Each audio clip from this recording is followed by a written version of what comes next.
Juby Guzman presents Let's Talk on the Air. Juby Guzman presents Let's Talk on the Air. Okay, happy morning po sa iyo, Miss Juby Guzman, at sa ating butihing congressman dyan, si Kong Samuel Pagdilaw. Happy morning po. Yes, sis, siya po ay anti-crime and terrorism through community involvement and support ng ACC, CIS Party List. Yan po yung tinatawag natin ACT-CIS. At narito po ako ngayon sa kanyang opisina. Actually, surpresa po ito, hindi po niya inasahan. Saan pero alam mo, opisina ni Kong ngayon? Dito po sa Congress kami ngayon. Nasa Congress siya ngayon. So, hindi pala absent si Kong. Ay, grabe. Alam mo ba, ayon sa aking pagtanungan, ito palang si Congressman Pagdilaw ay napakaagang pumasok. Okay. Para daw laging excited.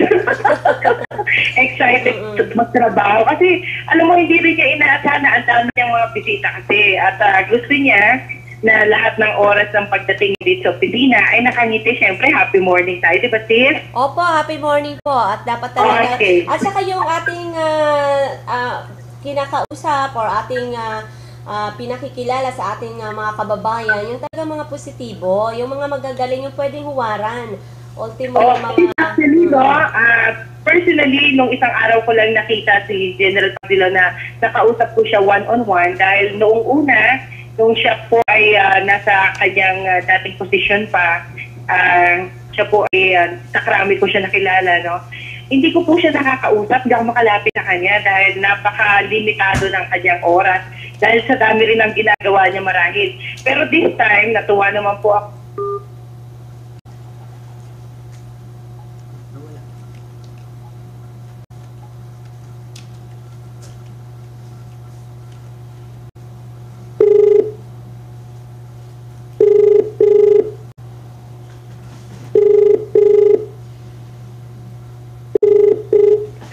Okay, pagpatuloy pa, Miss Juby.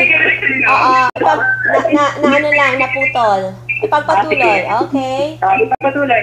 Alam mo ba, nagulat ako. Ito palang ngayong araw na to, alam mo naman tayo, hindi naman tayo masyadong mahilig sa politiko, no? Actually, dahil di tayo malapit sa kanila.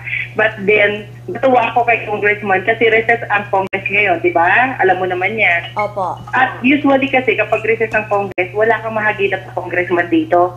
Pero siya, at talagang kinakarir niya kanyang sitwasyon dahil siguro ito na yung maganda pagkakataon na makausap natin si Congressman. Dahil actually, Rotarian kasi ako, sis, kaya nagkaroon ako ng pagkakataon na makasama sa grupo nila last time nung pinagdiwang ang 75th Golden Jubilee ng Quezon City. Okay? Okay. Okay, andito si General Pagdilaw. Sir, magandang umaga po. Happy morning! Happy morning sa iyo, Juby, at at syempre sa mga tagapakinig na yung programa. Happy morning! Opo, si Miss Horizon Chaser po ito, sir. Right. Mr. Horizon Chaser, ano ibig sabihin niya? I-search nyo na lang. I-google nyo na lang ako, sir. Oo. Medyo magkahawig lang naman. Magkahawig lang tayo, di ba? Sige, sir. Maaari po ba namin malaman kung ano po yung mga pinakakaabalahanan nyo po ngayon? Well, una, bilang isang kongresista, siyempre ang paggawa sa pagsulong ng mga panukalang batas na makakatulong lalong-lalo na sa pagsulong ng aming advokasya sa CIS Party List. No? Opo. Yung CIS, nabanggit kanina ng Juby, it stands for Anti-Crime and Terrorism through Community Involvement and Support. Opo. So, pagpapalaganap ng isang tahimik at maayos na pamayanan sa pamamagitan ng aktibong partisipasyon at pakikipaglahok ng ating mga community members. Opo. So, ano ba yung mga panukalang batas para maingganyo natin ang ating mga mamamayan at tumulong? Una, yung pagbibigay sa kanila ng insentibo, encouragement, para lalo silang tumugon sa pangangailangan ng panahon na ang ating mga community members ay dapat tumulong. Hindi lamang po maghintay na lang na kung ano ang magagawa ng pamahalaan para sa kanila. Kinakailangang sumama sila, tumugon nga sa pangangailangan ng panahon, which is community involvement. alam natin noong unang panahon, di ba, yung tinatawag nating bayanihan spirit, no? So, maging sa pagsulong ng katahimikan o peace and order, kinakailangan talaga yung partisipasyon, yung balikatan o pagkikipagtulungan, no? Bayanihan spirit ng ating mga kababayan. So, kinakailangan mabigyan sila incentives in the form of scholarships, no? Para maramdaman nila yung pagmamahal ng pamahalaan sa kanila, yung mga livelihood programs na pwedeng ibigay, educational and other medical assistance na pwedeng ibigay din sa ating pamahalaan na tumutulong. Pero naman, alam mo, ang civic responsibility or duty ng ating pamahalaan, hindi na dapat bigyan ng insentibo. No? Pero, alam mo, sa experience ko, Horizon po. Horizon. Okay, sorry. Horizon. Opo. Horizon. Hindi naman ako may-ari ng hotel, sir, ha? Di ba meron nun? Okay, sige po. Magpatuloy natin. Okay. So, yung experience ko for almost 37 years in the uniform service. Galing po ako sa Armed Forces dati and then napunta sa Philippine National Police. Opo. So, ang nakita ko, yung ating mga mamamayan, ay kinakailangan bigyan ng incentives para anong klaseng incentives po kaya?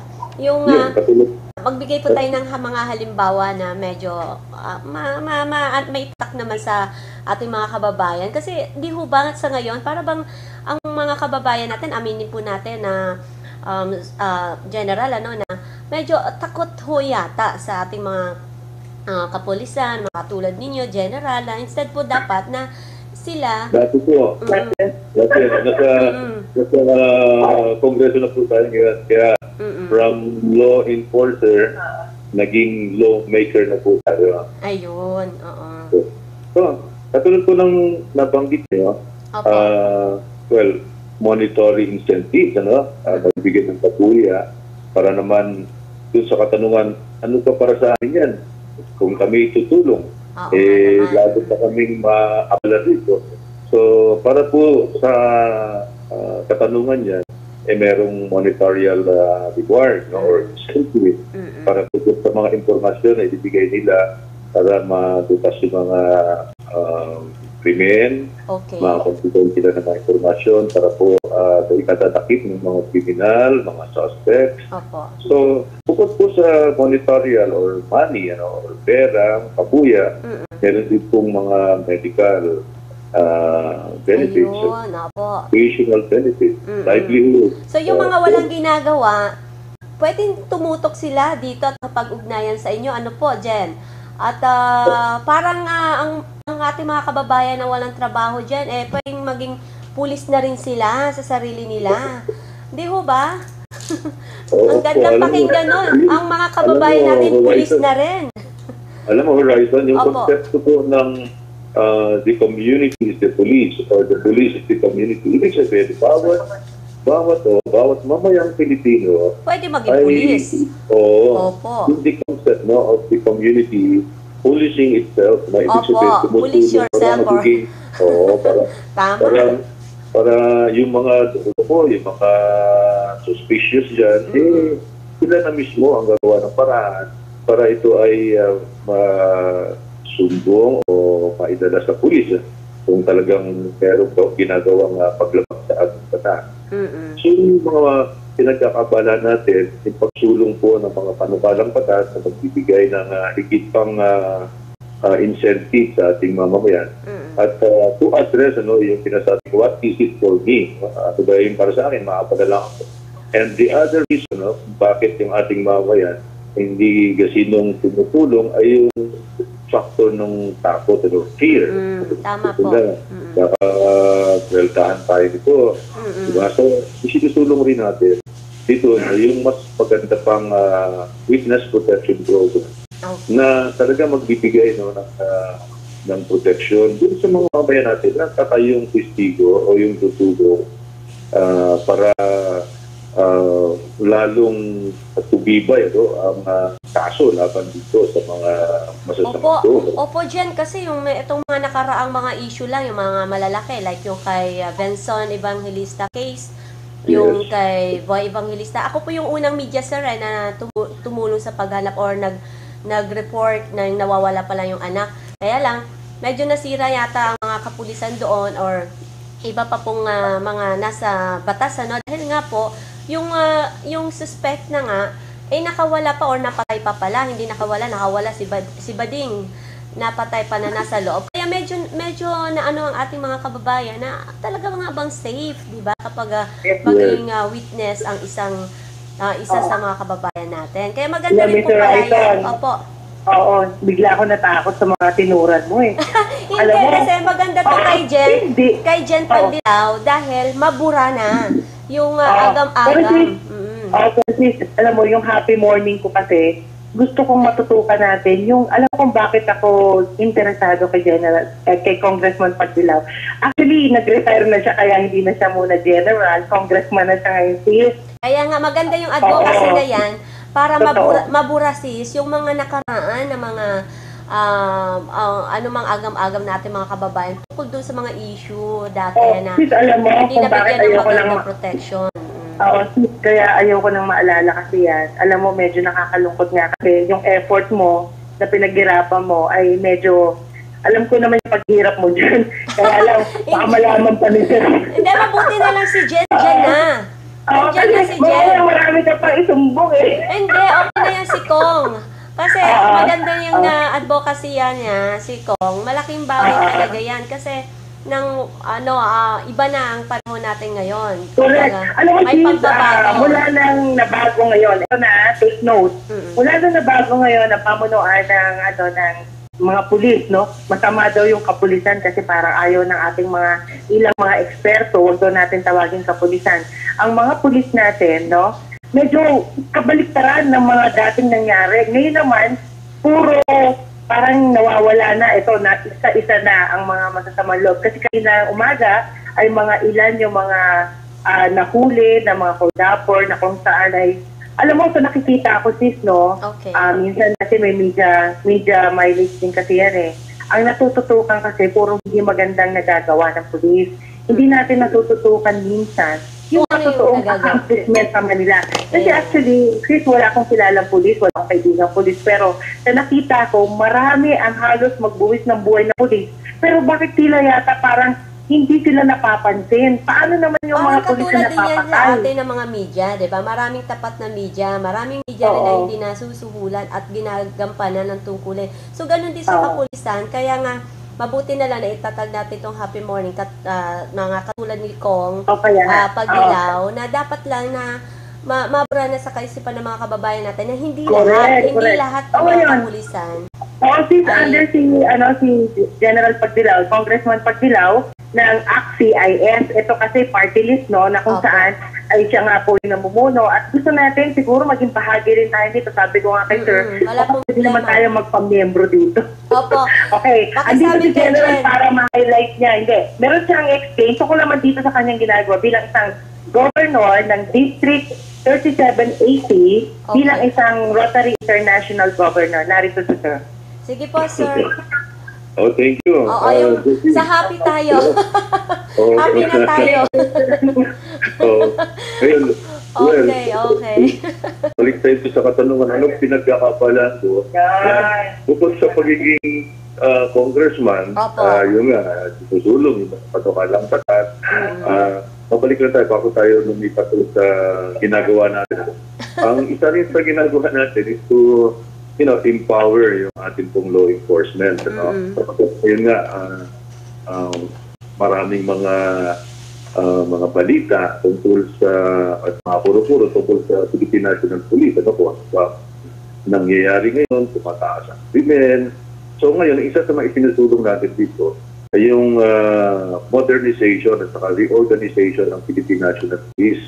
Para lalo silang ma-empower, mabigyan po sila ng mga kagamitan, mga sistema na magpapalit or papalit sa mga hindi nagiging epektibong mga system, para lalong mas maganda ang ma-deliver ng police service sa ating mamamayan.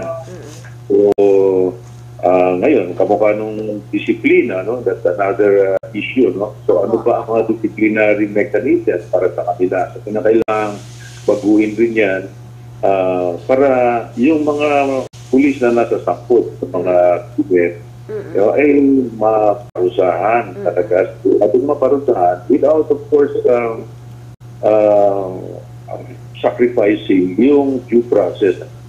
Pero ang kinakailangan talaga, mabigyan ng leksyon ng gumagawa ng kasalanan. So, sa pamagitan ng isang maayos at mabisang sistema ng discipline, disciplinary mechanism. So, yun yung ginagawa pa rin natin yan. Among many others na isinusulong natin sa Kongreso. Kaya, nabanggit ko rin Joby kasi nakita kami sa kahapon o ng isang araw, doon naman sa isang malawakang medical mission dito po sa lungsod ng Quezon City. Sapagkat Quezon City is celebrating or has celebrated its 75th Diamond Jubilee. Ako rin po ang tumatayong leader ng Rotary District dito sa Quezon City. Ang tawag po sa pinakamataas na leader, pinuno ng Rotary sa isang Rotary District. Tapos lamang po ang distrito sa buong Pilipinas at ito po ang District 3780. Bukod tangi po, City District po sa buong Rotary World. Ako po ang tinatawag na District Governor. So ako po yung leader. Kaya po, nakipagtulungan po tayo at kabilang po tayo sa sumusuporta sa Quezon City dun po sa pagdiwang ng 75th Diamond Jubilee. At kasama po lahat ng 102 clubs sa ating dito po sa Quezon City nag-participate po sa isang malawakang medical mission na kung saan po thousands of indigent citizens, community members, ay nabigyan po ng kaukulang medical assistance. So, inikot nga po natin yung lahat po ng districts na kung saan po nandoon yung ating mga medical treatment zones doon po nung Sabado at Linggo po. So, nakakatuwa naman po sapagkat sa pamagitan nga po ng Rotary ay naipapahatid po natin yung mga serbisyo sa ating mga bayan. Ang tawag po ng serbisyo na ibibigay, pinagkakaloon ng Rotary Service Above Self. Ito po yung tulong na hindi po na-expect anything in return. But only the joy of seeing people who are being served by Rotarians happy, because nabibigyan po sila ng medical assistance, livelihood assistance, at kung ano pa pong mga blessings na nanggagaling po sa ating mga Rotarian. So, ang pinaka-flagship project po na isinutulong namin sa Quezon City, yung pong End TB, tuberculosis po, sapagkat ginawa po rin natin yan in partnership with the city government na isang citywide program para yung mga kabataan na may sakit po na TB ay magamot. So it's a 6 months continuous treatment, kapag yan po ang treatment ng TB. So sa pagkikipagtulungan po ng ating pong mga Rotary clubs, yung mga daycare centers ng Quezon City, nakikipag po kami, tulungan. So, screening kung sino po yung lalabas na mayroong sakit, and then after screen po sila na mayroon po silang sakit ng TB, yung pong treatment po ang so, kaagapay rin po natin dito, yung po sa city government, yung pong 6 na congressman dito po sa lungsod ng Quezon City sa pamumuno ng ating mahal na Speaker of the House, Speaker Belmonte, Sonny Belmonte. Opo. At tayo na po ang pampitong congressman na tumutulong po bilang hindi lamang po bilang kongresista, but also as governor of Rotary District 780. So yun po yung ating ginagawa. At hopefully po, at sa pamamagitan po nitong proyektong ito, maitanin po natin isa pong malawakang anti-TB program.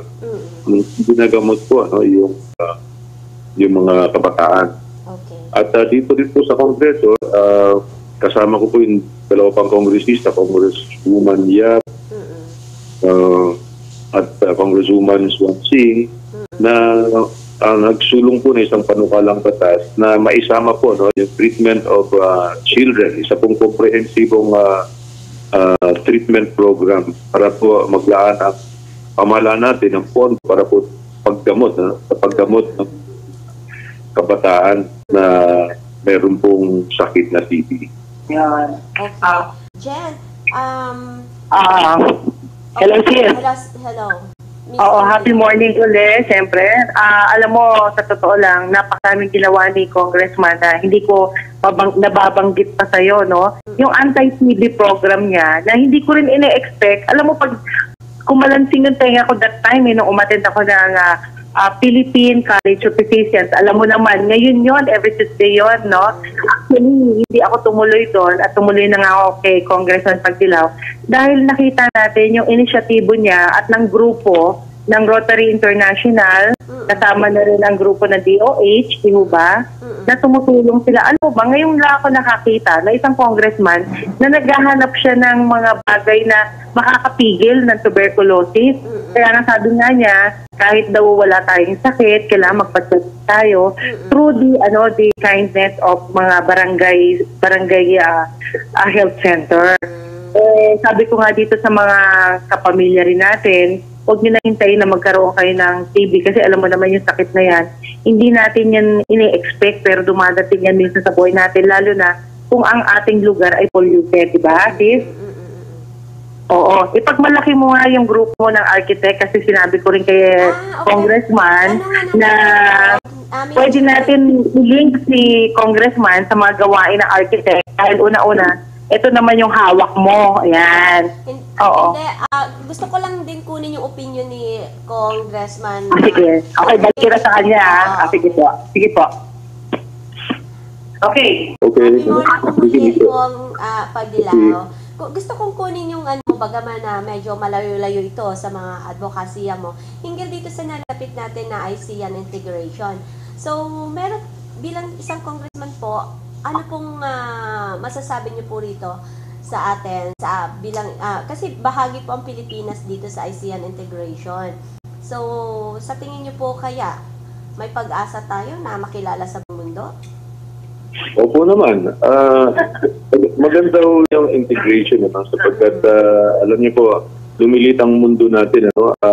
We are a shrinking world in terms of dapat kasi hindi na natin... Excuse me Hello? ko. Kasi tingin ko, kayo po ay mukhang malaki ang bahagi ninyo na makatulong. Dahil kayo po nasa anti-crime nga, di ho ba?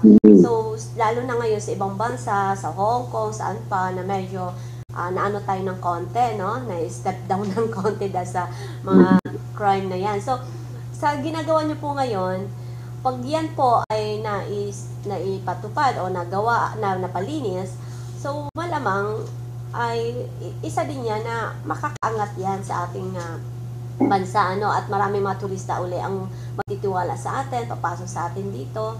So, ngayon, yung ating mga negosyantes, kung saan man po kayo ngayon, kung sa tingin nyo po, o kayo mga may talento sa atin, sa tingin nyo po kaya, may pag-asa tayo na makilala ang Pilipinas na magagaling na mga produktibong mga mamamayan. Ito ang paraan para makilala rin tayo. Opo. Lalo sa larangan ng mga kagalingan, hindi lang sa negatibo. Kasi kailan yung mga arkitekto natin, Kong, po sila, nag-celebrate po, pinakamalaking selebrasyon ng UAP nangyari yan, buong mundo. Kasi nga naman, yung mga architect nga naman natin din, hindi napapansin. Tapos, nandiyan yung magagaling. So, kailangan din talaga nila ng suporta, tulad nyo po. So, maganda rin po siguro talaga na magkaisa, At yung sa side nyo naman po talaga ko, ano pang maidadagdag natin dyan na maitutulong natin dito sa ICEA na ito? Yung sa inyo na po mismo, bukod din sa nabanggit nyo po. Yeah. Yun na, kasi yung ASEAN integration, sumunod din tayo sa mga ginagawa sa ibang bansa na nauna na. Like for instance, European Union, EU, no? Of course, an example of a union is the Union of States. So, meaning, kaya nga yung nasabi ko, palit-palit ang mundo natin.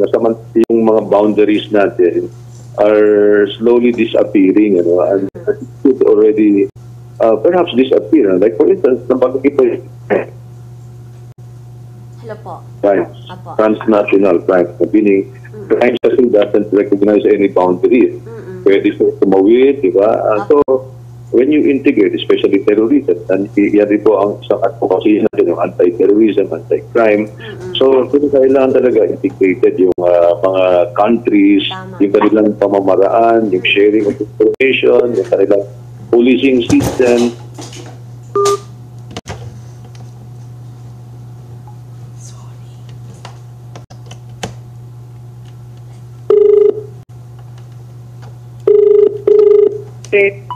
Hello. Sige lang, pagpatuloy natin. Ganun talaga. Kasama po yan. Sorry po, pagpatuloy natin. Happy morning. Kasama po sa ating teknolohiya yan. Yes. Sige po. Okay. Yeah.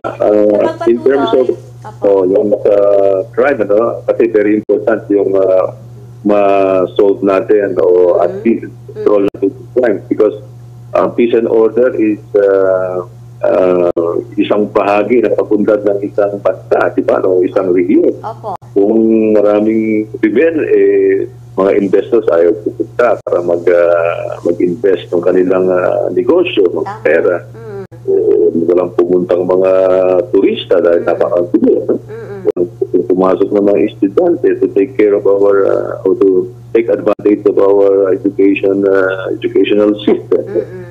So, meaning, ito pong integrated ASEAN integration will fast-track also yung coordination amongst law enforcement agencies of these countries so that they can fashion out measures that will improve the delivery of fast police services, efficient and fast police services in coordination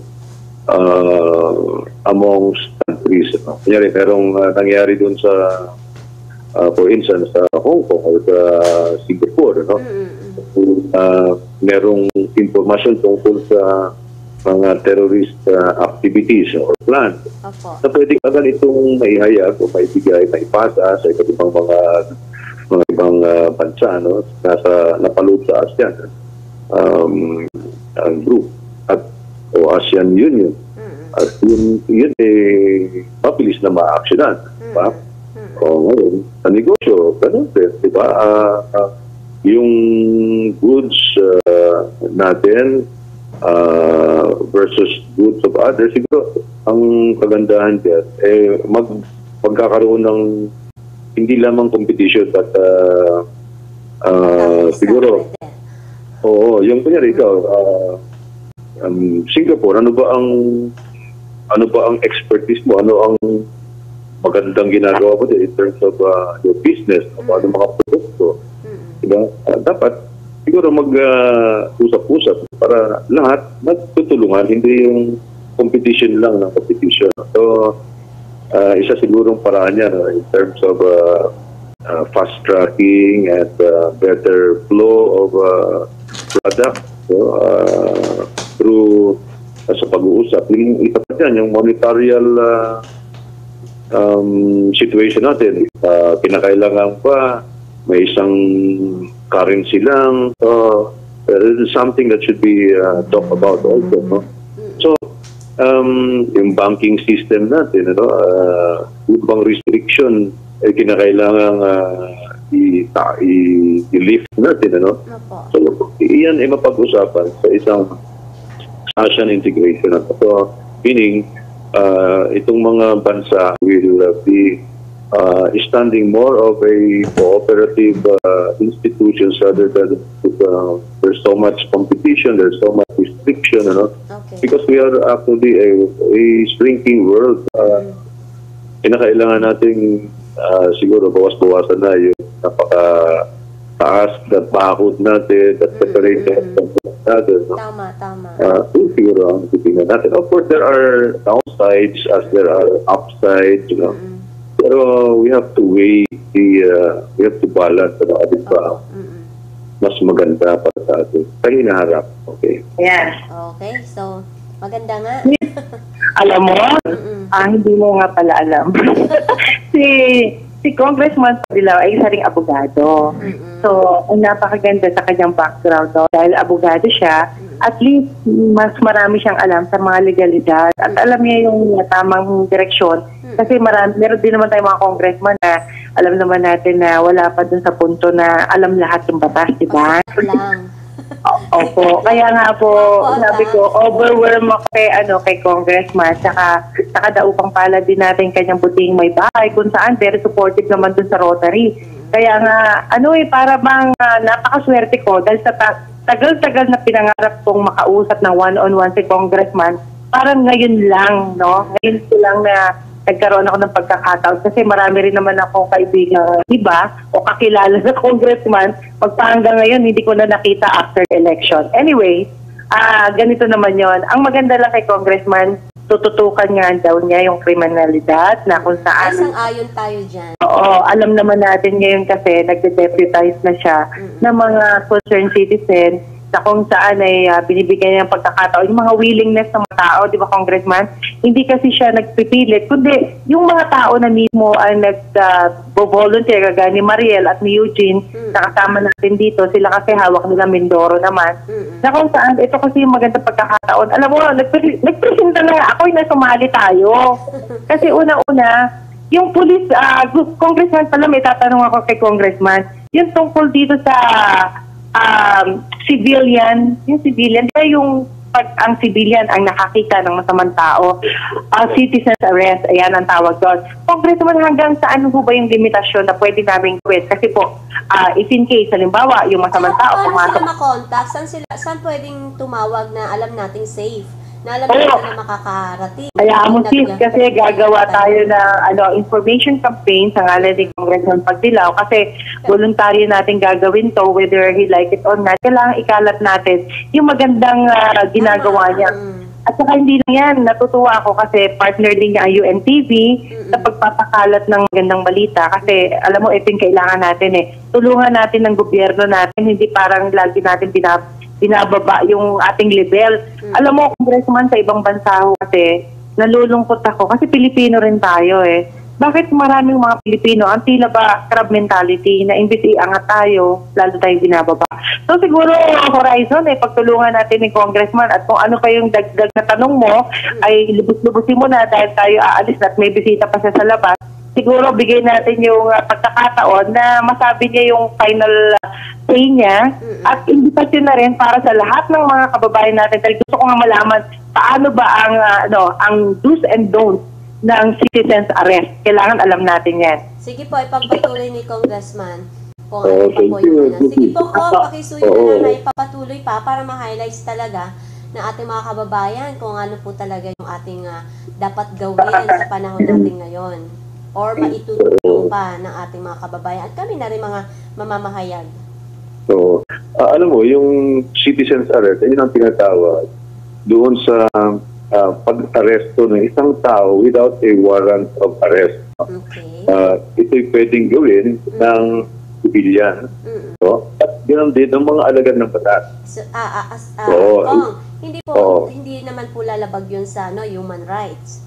Hindi, basta ang kinakailangan, ang pag-aresto ay yun, sumatang-ayon doon sa requirement ng batas. Kamukha ng pag ikaw ay isang civilian at merong ginawang paglabag ng batas sa harapan mo. Kasi sa harapan mo mismo nakita mo, nagnakaw, in-upload yung sing-sing o yung kwentas ng isang tao. Yung civilian, ay pwede niya arrestin yun kahit na walang mandatory aresto. Kasi nangyari yung pagnakaw sa harapan niya gusto. So, yun yung mga isa sa mga elemento ng legal na pag-aresto kahit na walang warrant of arrest. Ang pwedeng gumawa nito, isang civilian at ganoon din maging ang isang alagad ng batas. Kasi ang general rule, kinakailangan meron kang warrant of arrest para ka mapag-aresto ng isang tao. Pero ito yung exemption. Exemption. So, kahit na wala kang mandamiento di aresto, basta ang taklanan o yung paglapag sa batas ay ginawa sa harapan mo, whether you are a police officer or a civilian, pwede mong gawin. Paano kung gustong lusot yung taong isinumbong niya, wala naman siyang makuhang ebidensya? Kasi minsan, kinukunan pa ng mga ebidensya like picture, video, parang ganyan ako. So kung ako, halimbawa, gumawa ng labag sa batas or nagnakaw nga, halimbawa na may nakakita sa akin, gusto ko lumusot, makakalusot kaya po yun? Anong ibig mo sabihin gusto? Halimbawa, makakalwiran ako, bakit? Wala ka namang ebidensya. Kasi siyempre pa, dalawa lang kayo nakakaalam. So, hindi, nakita mo kasi baka mangyari kong na gawa-gawa lang ng iba. Halimbawa, may galit sa isang tao, personal lang pagbintangan, mayroon na palang ganitong citizen arrest. Or hindi yan. Malaman ba natin na nagsisinungaling yung nagsusumbong? Minsan, malay natin magamit ito sa maling paraan. Yung mga ganon, hindi yan, pwede, hindi yan sumasailalim doon sa citizen's arrest. Kung magsusumbong sa iyo, isang tao, pagkatabihin, ayun, nagnakaw yun ng nagnakaw yun, tinakaw yun. Samantala ito ng mga may maitim na ganti-ganti lang, parang ganyan, di ba ko? So, paano po yun? Halimbawa yung sa salita lang, paniniwalaan nyo rin po ba yun? Ay, hindi na. Ang pagkaganoon, kailangan ng investigasyon. Ayun. Kaya kailangan hindi rin kaagad-agad.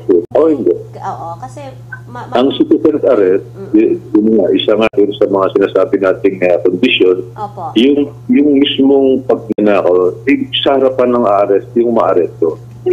So, kasi nakita mo, di ba?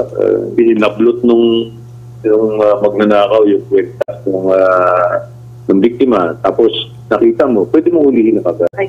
So, nandito yung ebidensya mo, nandito pa yung testigo mo kasi yung testigo, yung mismong biktima, di ba? Sis, tatanong ko lang kay Congressman. Hello, sis. Congressman, gusto ko lang pong maitanong din, no? Kasi madalas akong pakialam sa problema ng ibang tao. Halimbawa po, meron pong anak na gumagawa ng bagay na hindi tama. Tapos po nakita ko po ng dalawa kong mata, syempre, ang ginagawa ko pa, halimbawa, yung kagaya ng nagrarayot ng mga kabataan, minsan nakalimutan kong delikado pala ako dun sa sitwasyon na yun. So may nagrarayot ng mga bata, lahat sila minor de edad, mga elementary and high school. Alam mo, bigla kong nilabasan sila, tapos pinagalitan ko sila lahat. Yung mga hawak nilang panira, yung panira talaga, masumpak, alam mo, kinuha ko lahat yun. Kinuha ko ng instant, para instinct ko ba? Kinuha ko yun. Binigay naman nila at yung iba, yung ayaw, pinagsisira ko sa harapan nila. Sabi kong ganon, hindi ko alam kung tama ba yung ginawa kasi ang tendency ko lang, baka tamaan ang ibang tao na hindi concerned. Ang dahilan pag-away nila, yung kampi-kampi. Ganon. Yung po ba ay tama kong ginawa? Na alam ko yung mali dahil una-una yung risk nga, di ba? Pero nagawa ko ito na hindi ko naisip yung aking kaligtasan. Pero madalas yung magganap, lalo na sa lugar ng Payatas, alam niyo naman, marami po kasing mga bata dyan na nalilisan landas. Maliliit pa ho, nang-hold up na. Yung mga estudyante pumapasok, bago pumasok, hinihingian. Ang sabi ko ng ganon, siguro pag nakikita ko, swerte, dahil ako mismo ang kumokontrol. Di pulis ka Miss Juby. Isa ka na rin pulis pala. Alam mo, sis, hindi naman, no? Pero parang nangyayari sa akin, nagiging instinct ko na, yung concern ko lang, kasi una-una, naaawa din ako sa mga pulis namin eh. Kasi yung mga pulis namin, sis, hindi agad natatawagan.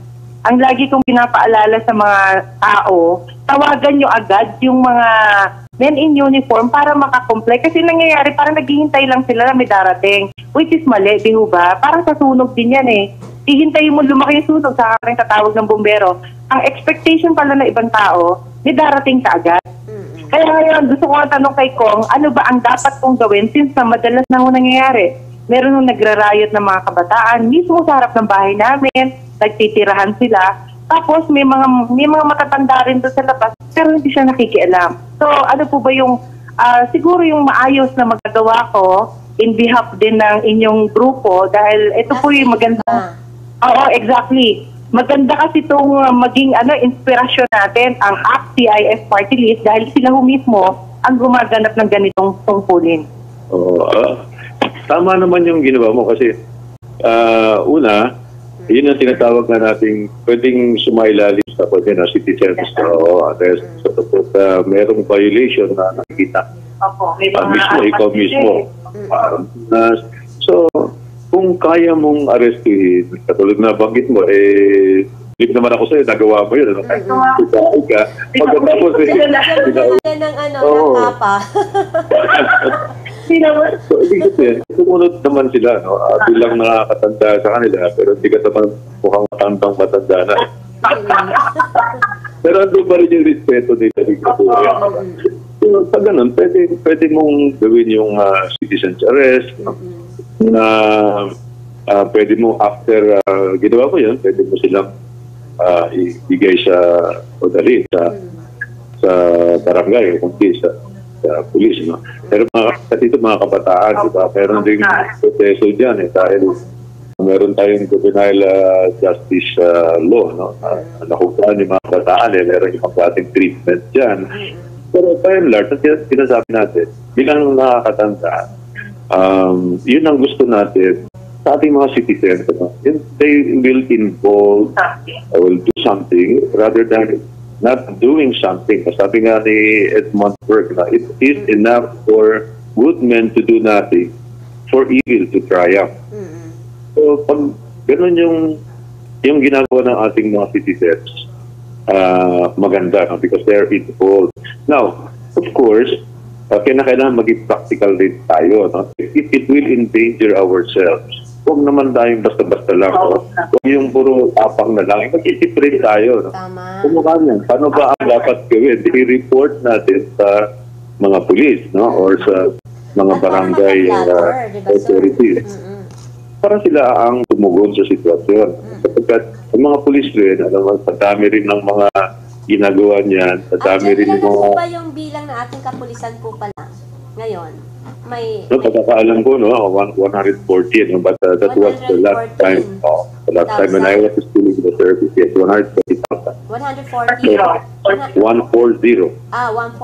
140,000. 140. Ilang million tayo? Well, kaya siguro nga talaga, kaya nga siguro mga po talaga, tama po yung gagawin nyo ngayon na maintindihan ng mga kababayan natin na maging pulis na rin sila, no? Kasi ilan lang ang bilang ng mga kapulisan, hindi kaya lahat bantayan.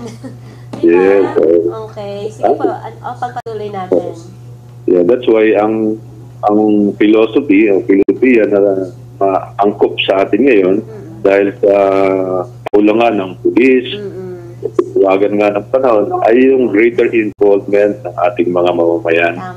So, pwede silang magbigay ng informasyon para naman yung ating mga pulis at saka yung mga pang law enforcement agencies natin, maging yung ating mga natatarangay ay tumugon kaagad sa mga sitwasyon. Ano? Ngayon, maitagtag ko lang. Sige po. Yung advocacy ng ACT-CIS, ayun nga, yung ating pong mga mamayan ay ganun po ang magiging mindset nila na tumulong. Parang mga human CCTV, no? Alam niyo yung human CCTV. Ganda yan, sir. Susulat ko yan sa bag ko, ha? Abangan niyo, Sir Jen Pagdilaw. Opo. Kasi tutulong tayo dahil tama po ang itong advocacy niyo na to. Ang ganda yun, ha? Human CCTV. Or Pilipino CCTV ka na rin. Oh. Oo, di ba? Maganda yun kasi, Para malinaw sa masa. yes. Kasi mas mahusay tayo kaysa CCTV. Una-una, Tama. nag-iisip tayo. Ang CCTV, hindi naman nag-iisip. Saka malayo ang kuha, sir. Minsan malabo. Diba? Wala po rin mata. Oo. At saka pwede i-edit pa yon. Oo. Diba? Tapos, Tama. pangalawa, hindi sila nakakagalaw, di ba? Tama. Nakapako lang sila doon kung saan sila nakatapat o saan nakapwesto. They may have a 360 view, pero hindi naman sila nakakaalis doon, ano? Pero yung human being, nakakaalis, di ba, nakakaalis. So, ay dami-dami, nag-iisip. So, pag yan, yung bawat isa sa atin, gumanap bilang... Pwede maging CCTV natin. Oo, yung Ang ganda rin CCTV. na idea tayo, sir. Dagdag, oo. Tama. At saka mahal po ngayon ng CCTV, pag original. Talaga. Pag gusto ng clear. Okay. Sige po. Ano So, po? Okay. So, yun ang gusto natin mangyari sa bawat masayang Pilipino. Sapagkat meron na tayong civic duty or responsibility to help, no? Tulungan natin yung sarili natin, yung neighborhood, yung ating kabayanan. So, pag ginawa natin yan, napakalaki po na magiging tulong. The whole city, the whole province, the whole country will be moving toward a peaceful community, a peaceful environment. Ano po? Okay. Okay, sir. Oo. Alam mo, Mr. Aizon, maraming salamat sa pagkakataong ibinigay sa ni Congressman Samuel D. Pagdilaw dahil ito po yung isang pagkakataon na hindi natin inasahan pero napagbigyan tayo at syempre salamat na rin sa tulong ni Mariela at ni Eugene dahil nakadaupang palad natin si Congressman. Sa ngalan pa rin na ating magandang photographer si Miss Cheryl Zafra. Salamat po sa kanya. At sana tuloy-tuloy na to dahil gusto ko tutukan natin lahat ng mga events ni General ni Tawagan lang Congressman. tayo. Walang problema. Ni Congressman Pagdilaw kasi gusto ko ma-update lang ako sa mga ginagawa nila na minsan kasi walang nakakalabas, no? Wala tayong alam eh. Kasi ang parang ang bilis ng balita kapag chismis, kapag mga pangit na balita, yun kasi yung ayaw ng Happy Morning. Kasi ngalan na rin ng aking programa sa DWBL, gusto ko rin na yes po. Pakikuha nga po yung email address para may forward natin yung gagawin natin Ayun, nandito na po. Sir, akin na lang to. Hiningi ko na yung card ni Congressman at saka gusto ko lang pong pasalamatan ang lahat ng mga friendship natin sa loob at labas ng bansa dahil nakatutok sa atin ang mga taga Seattle, Washington, taga Las Vegas, Nevada, si Mami Diana, at yung mga friendship natin sa media sa California News. Alam mo, isa rin kasi ako sa nagsusulat doon sa California Magazine na kung saan ito na nga yung pagkakataon. Sana ma-provide tayo ni Congressman Pagdilaw ng kanyang press release dahil kailangan natin to na maitama din yung mga informasyon hinggil sa kanyang mga ginagawa. At ang isa pang pagkakataon, sis, gusto ko lang ipaalala na ang DILG Patrol 117 ay isa sa mga armed ko na mabilis tumulong para mag-connect sa mga emergency cases na kailangan natin, no? Kasi based on my own experience, dahil ito'y madaling kontakin sa kala ng Patrol 117, yun ang itadial nila. 117 ay makakakonect sa lahat ng ahensya ng gobyerno basta meron tayong emergency kagaya ng bumbero, kailangan natin ng mga yung mga MMDA, kailangan natin ng police, kailangan natin ng army, at to nakukonect nila ng isahan lamang. Kaya ito yung informasyon. Miss Chubby de Guzman, mabilis talaga. Opo, kaya nga po, sabi ko nga kay Congressman Pagdilaw, ang kailangan lang niya, huwag siyang mahiya na magsabi ng kanyang mga accomplishment. Actually, hindi siya very vocal tungkol dyan kasi ayaw nga niyang magmukhang yung parang commercialize yung kanyang ginagawa. Pero sabi ko, Congressman, hindi naman kayo may gusto, kami ang may gusto. Kailangan malaman niya ng taong bayan kasi para maalam nila ngayon kung anong mga dapat nilang gawin pala. May mga ganyan naman pala na na pagkakataon para maingatan ng bawat isa, di ba? Okay. Okay, sis, hihingihan na lang natin si Congressman ng last few words na kanyang paalala bago tayo umalis dito sa kanyang opisina sa House of the Representatives. Maraming salamat. Unang-una kay Horizon. Horizon Chaser at kay Juby. Napapangiti kayo, sir, pag binanggit yung name ko. Horizon Chaser po. Kakaiba, no? So, Sige po. siyempre, sa inyong programa, happy morning. At maraming salamat sa pagkakataon binigay niyo sa akin para maipahatid naman natin sa ating mga mamamayan kung ano po yung mga ginagawa, pinagkakabalahan ng inyong bigkod sa kung representative po no, ng ACT-CIS Party List. So, ang ating panawagan ay ang pakikipagtulungan po ng ating mamamayan. Sapagkat kung pamahalaan lang po ang ating taasan, ay kulang na kulang po talaga. So, yung natin pong partisipasyon, pakikilahok sa governance, nasa ilalim po yan ng prinsipyo ng demokrasya. It's a government by the people. Tayo po yun, ano? For the people, para rin sa atin. And of the people. So the people is always involved in all departments of governance. So yun po ang dapat malaman ng ating pong mamamayan. At yun po ang sinusulong ng ating pong ACT-CIS Party List. Okay, so... Okay, yes. Okay, Mr. Maraming salamat po sa ngalan ng aking programa sa Juby de Guzman Presents Let's Talk on the Air. Ito po si Juby de Guzman. Maraming salamat po. Okay, mga mahal at tagapakinig, yan po ang boses ng ating Congressman Samuel Pagdilao, kasama si Miss Juby de Guzman. Happy morning! Happy morning!